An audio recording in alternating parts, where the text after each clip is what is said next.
ETF index mutual funds నేర్చుకుని stock మార్కెట్లో రాణించాలనుకుంటున్నారా? వెంటనే ఈ నెంబర్కి కాల్ చేయండి.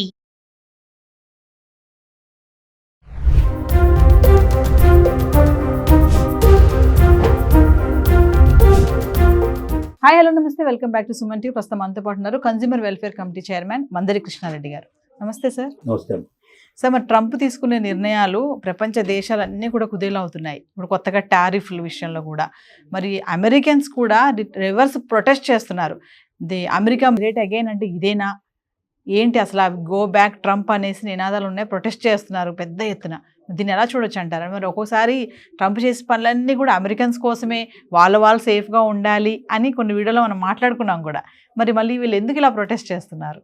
సహజంగా రాజకీయ నాయకులు అనేవాళ్ళు ఒక యూత్ ఉన్నప్పుడే, అంటే యంగ్ దశలో ప్రవేశించి రాజకీయాల్లోకి మెల్లమెల్లగా ఒక్కొక్క దశ దాటుకుంటూ, అంటే మన భారతదేశంలో తీసుకున్నట్టయితే ముందు పంచాయతీ లెవెల్లో లేదా మున్సిపాలిటీ లోపల ఒక వార్డు మెంబర్ దగ్గర నుంచి మొదలయ్యి కార్పొరేట్గా ఎదిగి, ఆ తర్వాత ఒక ఎమ్మెల్యేగా ఎదిగి, తర్వాత ఎంపీగా వచ్చి, లేకపోతే తర్వాత ముఖ్యమంత్రి అయ్యి, తర్వాత ప్రధానమంత్రి హోదాకి వస్తే ప్రెసిడెంట్, అంటే ఆ రకమైనట్లు ఒక్కొక్క దశ దాటుకుంటూ వస్తే అనుభవాలు చాలా వస్తాయి.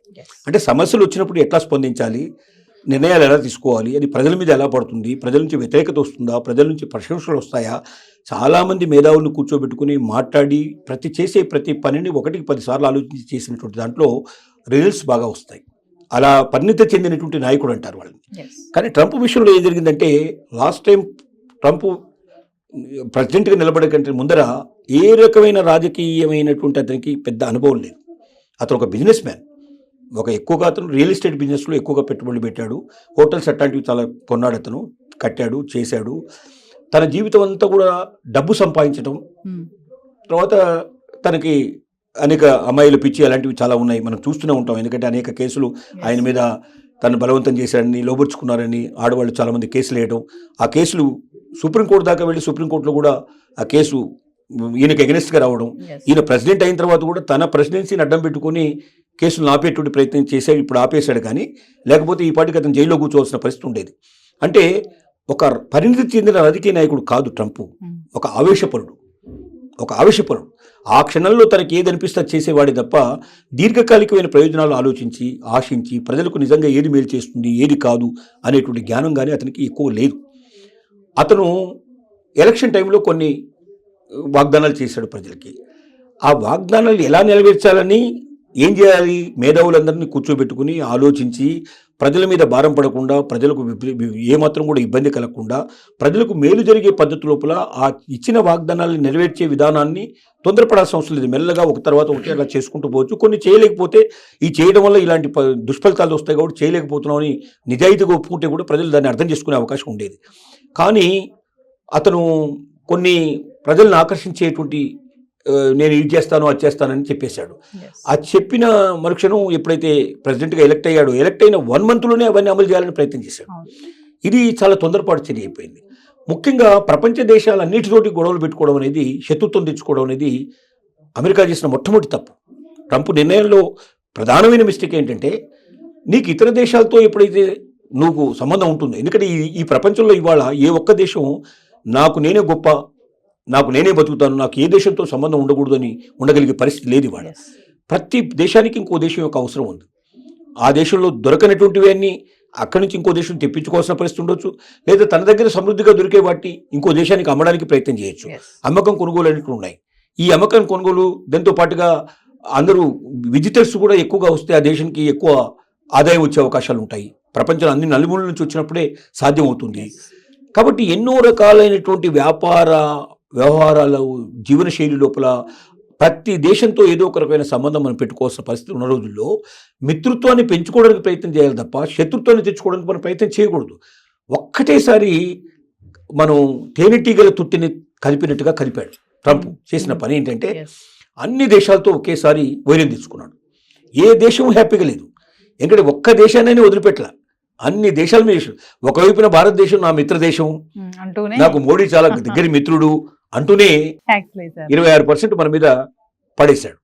26% అంటే మామూలు విషయం కాదు. అది 100 రూపాయల్లో 26 రూపాయలు 100 రూపాయలకు పెరిగిందంటే ఆ వస్తువు ధర ఎంత పెరుగుతుంది? 120 రూపాయలు అయిపోతుంది. 100 రూపాయలకి ఇంతకు ముందు దొరికేది ఇప్పుడు 126 రూపాయలు అవుతుంది. ప్లస్ దాని మీద మళ్ళీ అడిషనల్గా ట్యాక్సెస్ పడే ఉంటాయి. ఇవన్నీ కలుపుకుంటే 150 రూపాయలు అంటే ఆల్మోస్ట్ డబుల్ అమౌంట్, ఒక 50% పెరిగినట్టు అవుతుంది. ఎవరు కూడా అంత ఒకేసారి పెరిగితే కొనగలిగేటువంటి కెపాసిటీ ఉండదు. కాబట్టి ఇవాళ అమెరికన్ ప్రజల మీద ఎంత భారం పడిందంటే, తను అనుకున్నాడు ట్రంప్ నేను వేసిన బాంబు ప్రపంచ దేశాల మీద పడుతుంది, వాళ్ళందరూ భయపడతారు, అమెరికా అంటే వాళ్ళు దాసోహమైపోతారు, వెంటనే వాళ్ళు ఉత్పత్తి చేసేటువంటివి కాకుండా వాళ్ళు దిగుమతి చేసుకునేటువంటి అమెరికన్ వాటి మీద ఏదైతే వస్తున్నాయో వాటి మీద వేసిన రేట్లన్నీ తగ్గించేస్తారు, ట్యాక్సెస్ అన్ని తగ్గించేస్తారు. దానివల్ల అమెరికన్ ఉత్పత్తులు ఇంకెక్కువగా ప్రపంచ దేశాల్లో అమ్ముడైపోతుంది. దానివల్ల ఇక్కడ ఉండేటువంటి ఎవరైతే ప్రొడ్యూస్ చేస్తారో ఉత్పత్తిదారులు ఉన్నారో అమెరికాలో వాళ్ళందరూ నన్ను జై కొడతారు. డబ్బున్న వాళ్ళు ఎక్కువగా తనకు చుట్టూ ఉండేటువంటి కోటరీ అంతా కూడా ఎక్కువ డబ్బున్న వాళ్ళు, వ్యాపారస్తులు, ఎక్కువగా బిజినెస్ మ్యాను, సంపన్నులకు సంబంధించిన మాత్రం ఎక్కువ ఉంటారు తనకు ఉండేటువంటి కోటరీ అంతా వాళ్ళు. కాబట్టి వాళ్ళ చేత ప్రశంసలు అందుకోవచ్చని ముఖ్యంగా ఎలన్ మస్క్ లాంటి వాడు ఇచ్చేటువంటి సలహాలు, దీంట్లో ఎలన్ మస్క్ యొక్క పాత్ర చాలా ఉంది. అందుకే ఇవాళ అమెరికన్స్ చీకొడుతుంది ఒక ట్రంప్నే కాదు, ఎలన్ మస్క్ను కూడా చీకొడుతున్నారు. మీరిద్దరు కలిసి దేశాన్ని నాశనం చేయడానికి వచ్చారు, మీరిద్దరు వెంటనే దిగిపోండి అని చెప్పి కూడా గోబ్యాక్ అంటూ కూడా వాళ్ళు నినాదాలు చేస్తున్నారు. అంటే అధికారంలోకి వచ్చి 100 రోజులు కాకముందే చీకొట్టించుకునే పరిస్థితి తీసుకొచ్చుకున్నాడు. ఇది స్వయంకృతాపరాధం. ఇది ఇలాగే పెరిగితే ట్రంప్ను దింపేసినా ఆశ్చర్యపడాల్సిన పరిస్థితి లేని పరిస్థితి ఏర్పడింది. కాబట్టి ఇప్పుడు ట్రంప్ తీసుకున్న నిర్ణయాలు ఏ ఒక్కటి కరెక్ట్ కాదు. ముఖ్యంగా ప్రపంచ దేశాలన్నిటితో గొడవ పెట్టుకోవడం కరెక్ట్ కాదు. ఈ ట్యాక్సెస్ అన్ని చోట్ల పెంచడం కరెక్ట్ కాదు. ఇన్ని దేశాల్లో ఉండే స్టాక్ మార్కెట్లు పడగొట్టాడు. కొన్ని లక్షల కోట్లు ఆవిరైపోయినాయి. ఒక్క బయట దేశాల్లో కాదు, అమెరికాలో కూడా ఆవిరైపోయింది. అమెరికన్ స్టాక్ మార్కెట్ కూడా కుప్పకూలిపోయింది. మరి లక్షల కోట్ల స్టాక్ మార్కెట్ లోపల మొత్తం ఉండేటువంటి టోటల్ అమౌంట్ అంతా కూడా ఇవాళ ఆవిరైపోతే ఎంతమంది అమెరికన్స్ నష్టపోయి ఉంటారు, ఎన్ని కోట్ల రూపాయలు పోగొట్టుకుని ఉంటారు. మరి ప్రతి ఒక్కరూ అసహించుకునే పరిస్థితి ఏర్పడింది. అంటే సంపన్నులు అసహించుకుంటున్నారు, సాధారణ పౌరులు అసహించుకుంటున్నారు. కారణం ఏంటంటే సంపన్నులకు వాళ్ళకు వచ్చేటువంటి ఆదాయాలు మొత్తం గండి కొట్టడం జరిగింది. వాళ్ళు స్టాక్ మార్కెట్లో వాళ్ళు పెట్టిన డబ్బులన్నీ పోయినాయి వాళ్ళకి. సాధారణ వ్యక్తులకేమో వస్తువులు దొరికిన పరిస్థితి, సేవలు దొరికిన పరిస్థితి ఏర్పడింది. ఈ రకమైనటువంటి ఒక అమెరికా పరిస్థితి ఇప్పుడు ఎలా ఉందంటే, అటు గుర్తులు పడ్డటువంటి నకలాగా ఉన్న పరిస్థితి ఏర్పడింది.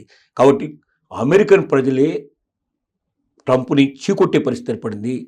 అతను వెంటనే దిగిపోమని చెప్పేటువంటి పరిస్థితి ఏర్పడింది. ఈ సంఖ్య రోజు రోజుకు పెరుగుతోంది. తొందరలో ట్రంప్ నిర్ణయాలు మార్చుకోకపోతే 100 రోజుల లోపలనే అతనికి దిగిపోయే పరిస్థితి కూడా ఏర్పడ్డా మనం ఆశ్చర్యపడాల్సిన పరిస్థితి లేదు. కానీ అలాంటి పరిస్థితి ఎవరూ తెచ్చుకోరు. కాబట్టి తొందరలోనే ట్రంప్ మారుతాడని, ట్రంప్ విధానాలు మారుతాయని ప్రపంచం అంతా ఆశిస్తుంది. మనం కూడా ఆశిద్దాం. Thank you sir.